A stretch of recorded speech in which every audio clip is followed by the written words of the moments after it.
So today in this video I'm going to share with you 3 drills which have massively helped some of my students recently, and I know they can help you too.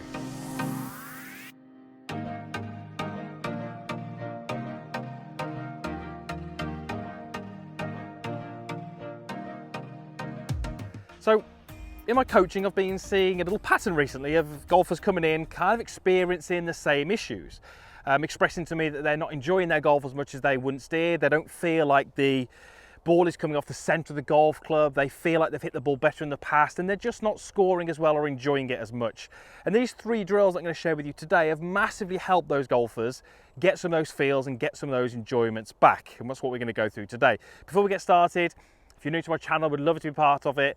There is a subscription button below. There's a little bell icon as well. Just hit that, it means you'll be notified each time I upload a video. And if this video does help you, I'd love you to give it a thumbs up and drop me a comment down below. So let's get started with the first drill, which has massively helped some of my students. So all of these students I'm thinking of came in with the same sort of ideas, and it was all really to do with the feels that they got at impact, the ball striking, the quality of the shot. And I started to think about, what do all the best players do that these golfers weren't doing? And there was 3 things that really jumped out at me, and that's how I came up with these 3 drills, and we're going to share them with you today. So the first little exercise is all to do with kind of weight shift and understanding when it should happen in the golf swing. These golfers that I saw weren't shifting the weight to their lead side early enough. They were shifting to their lead side. They had these really nice, beautiful finishes, but they weren't shifting it there early enough, and that made it really difficult to get strike. So we came at this little exercise which helped them do that. I got them to place an alignment stick on the floor, as you can see I've done there, and stand with both feet together but behind that alignment stick. Now from here, any little motion with the golf club is always going to cause the club to land this side of that alignment stick. And all I really did, and I really like this exercise because it allowed them to kind of self-discover, as I call it. We don't really tell them what to do. I gave them a task and what the outcome should be and let them sort of figure it out. It was a great way for them to practice. So I said to them, make some little swings and the club will always land, you know, behind this alignment stick. What I wanted them to do is swing back, make a step forward and land the club target side. So what they were doing is they would move the club back, and ultimately we got them to make this sort of movement. Okay, so you can see how the little step gets my club to land comfortably target side of the alignment stick. Now, with any luck, that looks relatively easy, relatively simple. It wasn't for them, because what they were all doing, and I'm thinking of 3 or 4 golfers here, is what they did is they made their backswing, and the first thing they did is they let the club move down before they stepped. And on a couple of occasions, what they actually did was they made this sort of movement. So you can see that the weight is now on this lead side, which is kind of what they were trying to do. Trail here was in the air, but they collided with the alignment stick because the timing wasn't right. So it was really highlighting the fact that the movement is one thing, but the timing is another. And what they sort of figured out over a few little rehearsals was that the step and the weight shift had to happen much earlier than what they thought was correct. And certainly one of these golfers explained to me that he said, wow, I've really got to move onto that lead side earlier than I thought. And it really helped him get that weight and that pressure into that lead side. So this is such a great little drill to set up. It's really easy, and it's going to allow you to not only get the right movement, but probably more important is work on when that movement happens. We have to step across into that lead side earlier than we think. Now obviously we don't step into that lead side, but what we were able to do then is when the golf ball went down, these golfers were able to feel that around about left arm level the ground on the way back. That's when they started their weight shift. And the one thing that I wanted to achieve was that the best golfers out there, the ones who strike it the best, shift to their lead side much, much sooner. That drill will help you do that. Now the second thing I wanted to work on with these golfers was, we'll call it levels, lead side to right side and the relationship between that. The best golfers, the ones that strike the ball better, generally have the lead side, lead shoulder, lead hip, lead knee, lower than the trail side for much longer in the downswing. It's not what I was seeing from these golfers that I was working with. Let me explain what I mean. The best golfers, the left shoulder, the left hip, as they move on to their lead side with their weights, which we've obviously just discussed, the lead side would stay lower. Now obviously it wouldn't stay lower all the way through, there'd be a point where it started to rise up. A lot of these golfers I was seeing, the lead side and specifically at that lead shoulder, in transition was starting to go upwards too soon. Now you'll notice what's happening to my head as I do that, it's being forced back and up. So if you think about that movement and connect it to the first movement, that movement of that lead shoulder going up forces the head back and it forces the weight to stay on this side. So those two movements go really hand in hand. The golfer not moving to the lead side early enough and the head being pushed back by that lead shoulder made it really difficult for these golfers to get any kind of pressure onto that left side.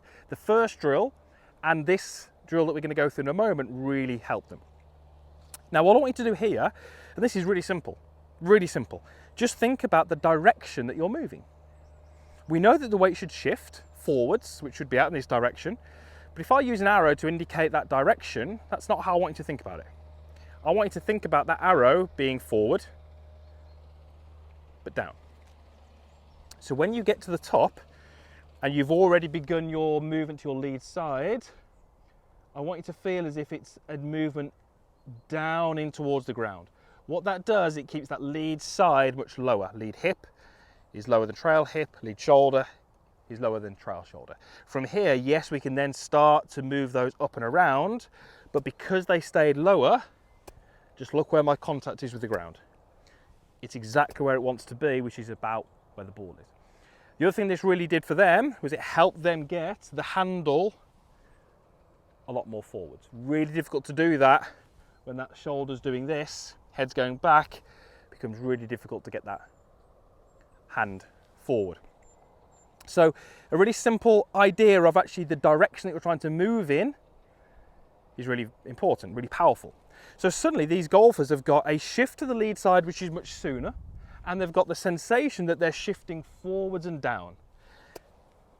We're going to come on to the third point in a moment, but those two exercises on their own can massively transform your strike, give you all those feels that you want, that compression, that ball turf contact, that sweet spot compressing on the ball, that lower ball flight, that fizzing ball flight. Those two alone can do that. But this third drill was really important for these golfers that I was coaching recently. So the final drill in this video is all to do with club face and how that's positioned through the golf swing. For me, club face is king. If that club face gets out of position, it can just hugely influence the rest of the golf swing and cause some movements in there that we don't want. So the reason this was so important now would be if I was to take my normal address to this golf ball, I've got myself a 6-iron here, and just stand up in this position. You'll notice that, give or take, that club shaft is fairly neutral. There's not a lot of lean in it. The club face or the grooves are vertical. Look at my left wrist. Quite a bit of cup in there. That's normal. And that's fine. But watch what happens when I want my handle to be forward at impact. But obviously when it's forward, I still want the club pointing at the target. So if I position the club face at the target, keep it pointing at the target, but have my handle forwards, okay? Now as I lift my hands up, what we'll notice, well, the club face is still nice and neutral, but that wrist is now flat. It had to go from this cup position to this flat position. If it didn't go to this flat position, what would happen is as my hands went forward, the club would just massively open. That's no good. It's no good having, you know, the work that we've just done and getting the weight shift across and getting the lead shoulder nice and low to enable these golfers to get the handle forwards, to have the club face pointing 15 degrees out to the right. So we have to, in a golf swing, if we're going to start from somewhere and we're going to have the handle forwards at impact, which all the best golfers do, we have to take our wrist from a slightly cupped position towards a flat position. We have to do that. It starts off slightly cupped, at impact it's got to be flat. When can we change that? Well, think about it logically. Which is the slowest part of the golf swing, which is the fastest part of the golf swing? Well, the fastest part of the golf swing is down at impact. Really hard to do things there. So what I wanted these golfers, I'm thinking of one golfer specifically, is I wanted to have that lead wrist slightly cupped, and I wanted him in the first part of the golf swing to have achieved this flat wrist. Already, that club's only moved, call that 4 or 5 feet, but the wrist has already gone from a cupped to a flat position. Yes, he still had to hold it in position, but we'd done the hard work. It's so much more difficult to have it cupped here, cupped at the top, cupped here, and then try and have some attempt of flattening it out. Some golfers do that, but it's just incredibly difficult. So I actually gave him a little device called the hanger. You may have seen this, I've used it in previous videos, but just watch what happens when I place my lead hand on. The hanger is away from my forearm, but if I move my hands into an impact position, notice how the hanger is against that forearm. So what I did with him is I gave him this little device. It was away from his lead forearm, and I wanted him in that takeaway to feel like he put it onto his forearm. And you can see that that hanger now is on the forearm, the club face was pointing a little bit down towards the ground, and that flattened out his lead wrist. All we had to do from there is keep it on his forearm going back, on his forearm going through, and then down into impact. Now, when we took that off, the instruction we gave him was to feel like as he moved the club away, rather than allowing the club face to roll and fan open, we wanted him to feel like the club face stayed looking at the ball for a long time. The club face for me still feels like it's pointing down.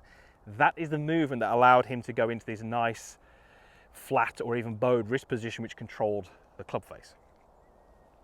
If we didn't control the club face, those other two drills that we did wouldn't really have given them any benefit. It would have looked better from face on, they'd have had this lovely shift across and the handle would have been forwards, but the ball would have gone way right and it wouldn't have been particularly functional. So this was the key thing that kind of knitted all this together. And yes, there was a few things that these golfers were thinking about, but effectively we had them to control the club face, shift earlier, and keep the lead side lower for longer. Those are the three things that really allowed them to start to, in their own words, compress the ball better, strike the ball better, flush it, one of them said, lower ball flights, more distance, all of those things that they wanted, and I'm sure they can help you as well. So, add them into your golf game. Really, really important because, like I said, those are things that generally all of the best golfers do, but we don't always see all of the golfers who struggle have those in their swing.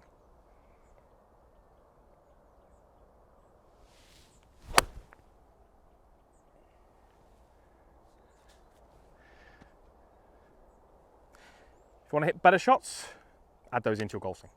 Right, thanks for watching. Use your stuff down below, comments box down there, like button, and that subscription link that we mentioned at the start. Thank you for watching. Really hope there was some value in there for you, and I hope to see you back here again soon for a future video.